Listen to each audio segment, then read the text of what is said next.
Good morning and welcome to Sunday Morning Beers. Good morning. Good to have Tracy here once again. Yep. All right, let's get right into it. We've got a lot to talk about. A very exciting episode today. What we have for a beer, this is also from Epic Brewing Company, which I think it was last week we drank a beer from Epic Brewing Company. I can't remember, there's so many. But this here really jumped out at me. It's called the Gluteneta. The Gluteneta. And I've gotten really into the gluten-free beer thing. I think that I view it as a challenge. A lot of the gluten-free beers, now if you don't know anything about gluten in beers, we should tell you about that. Gluten is a protein, and it's in most of your cereal grains. Wheat. So if you, wheat, rye, oats, barley, it's also in corn and rice, but apparently most of the time that's okay for people with celiac disease, which if you have celiac disease, it means that you can't digest the glutens. So it would be very miserable for me because could not eat peanut butter toast, could not eat pizza, and could not drink beer. So, that's all the things that I like. Bread. In fact, it might actually Bread in general. In fact, other than the beer thing, it might actually be good for me. I'd probably lose a lot of weight. Yeah. But still, if you can't drink beer, so the challenge is to brew beer without glutens in it. There are certain grains that you can use, and usually when you see gluten-free beers, there's quite a few of them out there in the market. Usually sorghum is used. It has a very distinct citrusy flavor to it. You can use tapioca, which is actually a root. We've done that at Port Street Brewery. I didn't know that. Tapioca's a root. And then you can also use rice.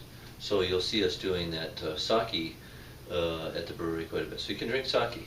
So what we have here, this is very interesting. Of course, gluten-free beers, anytime I see one in a bottle, I generally buy it. But this here caught my eye because it says it's brewed with sweet potato and molasses.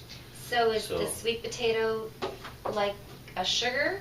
Or that would probably be the starch and the sugar, or both. They're the molasses and the sweet potato. So let's check it out here. I don't know why we didn't open it pour it ahead of time. No, it's all right. It's okay. Good to see our smooth pouring action. It's kind of orange. Really, I think it's not much color to it at all. It's very light in color. It's kind of orangey. There's more here. Sweet potatoey. Sweet potato. See, you just got that subliminal sweet potato color in your head. Sweet potato pie.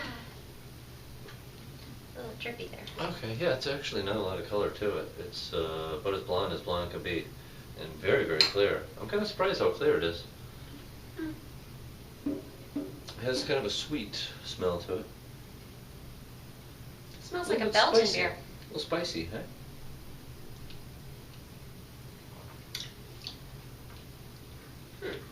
That's very weird. It is very weird. It tastes like sweet potato. There's probably more ingredients in here, but it just says that it has those two things in there. I mean, is it the molasses I taste or the sweet potatoes? There's a bit of a funky taste up front that I'm not a big fan of. No, it's kind of weird. It's very... On the back end, I can't tell if it's the molasses or the sweet potatoes. And I love sweet potatoes. It's very light. Very, very light. Very light bodied. Very crisp. Yeah. Almost has sort of like a cider-like flavor to it. I don't know about that, but it's definitely different. I don't know, Doug. It's kind of growing on me a little bit. I don't know that I would necessarily say it's bad. It's definitely different than any other gluten-free beer that I've had. It's very, very light. Anyway, it's different. It does have a certain, it's very dry. It does have a certain cider-like quality to it, I think. I don't know. I guess I'm just getting the molasses on the back end. It seems very molassesy. I really get there. It's very interesting. I would definitely check it out. I'm not just going to tell you. That's excellent. Excellent It's stuff. very gaseous. It is pretty effervescent too. It's I'm not going to say that it's bad or good. I wouldn't say that it's bad. No, it's different. It's It's not bad. Let's put it that way. It's definitely worth checking out if you can find it. Which I don't think you can get this in Michigan. I don't know. Epic? No, because we got those in Ohio. All the Epic. You can't get it in Michigan, so look for it elsewhere. What we had here, I thought that I would taste this too. We'll do a little two-fisted action here. I'm a big sake fan. We mentioned sake because of the gluten-free thing, and so I'm always looking for different sakes. And the last time that we were in Ohio, I saw this. It's not a sake, but it caught my eye because it was in the sake section. I don't know if you can see this. It's got fruit in it. On the camera. It has fruit in it. And this is called umeshu. And it's a traditional aperitif dessert liqueur made from the umi fruit. Umi. Umi. And that's what you see in the bottom of the jar there. Those would be some very strong umi fruits Probably. to eat at the bottom. It would be we're definitely going to eat those at the end. This is 14.6. I liked how this opened. This is why I thought we would show this on the camera. Okay, it got a little flip top. Okay, you unscrew this here, and then it's got a little hole thing on here, which I probably won't be able to open. Like juice. It's Kind of like a juice thing. Probably not going to be able to open it. Oh, okay. That wasn't too bad. You know, it's Just toss it. like a Pringles can. It opened up like a Pringles can. It was that easy, huh? Let's check it out here. Looks pretty rich.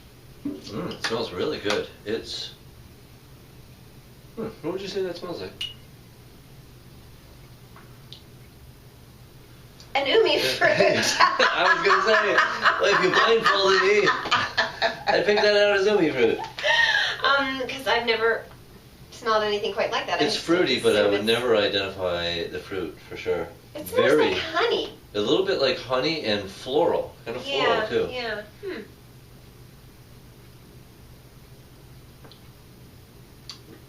Kind of tastes like raisins a little bit. Yeah, I guess it's like a raisins and nose. honey. Raisins, that's delicious. Yeah. Oh my goodness, this is my new favorite thing, I think. It's sweet, so you couldn't really drink a lot of it. Choya is the brand name. Umeshu. It's kind of sour. It's sweet and sour. Sweet, sour, fruity. It's like juice. It doesn't taste like alcohol at all. It doesn't taste alcoholic at all. It tastes like juice. It really reminds me of raisins and honey. With a little bit of a very faintly sour finish to it. I could see how that's definitely a dessert wine. More, not sour, acidic like juice. Acidic like juice. It is delicious. It tastes like it's got an apple juice kind of, or cidery. It's kind of cidery. That's what I said. You're right. It's delicious. Definitely look for some of that there, umeshu. I wonder what those umis are going to be like at the end, the umi fruit. Can't wait to try those. All right, we got a couple of exciting things that we want to talk about. Very, very excited about.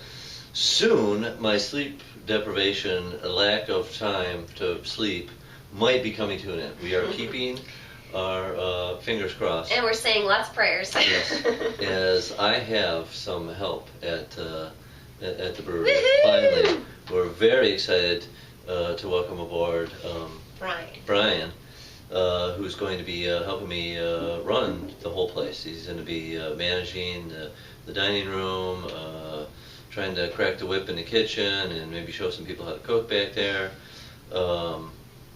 I think people are really going to like him. He's a very personable guy. Actually played minor league baseball for the Tigers way back in the early 70s. Yeah, I wouldn't say what year.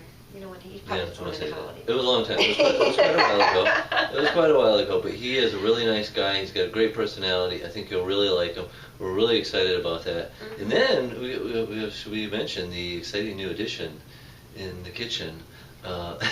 If anybody says, "Could I get that to-go-go?"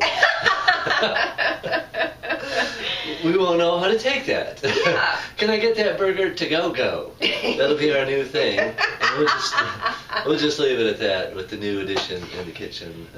Always order your food to-go-go. Yes. So good things are happening at the brewery. We got Brian. We're very excited to have Brian. We're actually, this is how good things are coming together, is we're going to have a new beer on tap. Yay! Yeah, we're finally tapping, we're tapping a cask this week. We're drinking this delicious gluten-free beer, and life is great.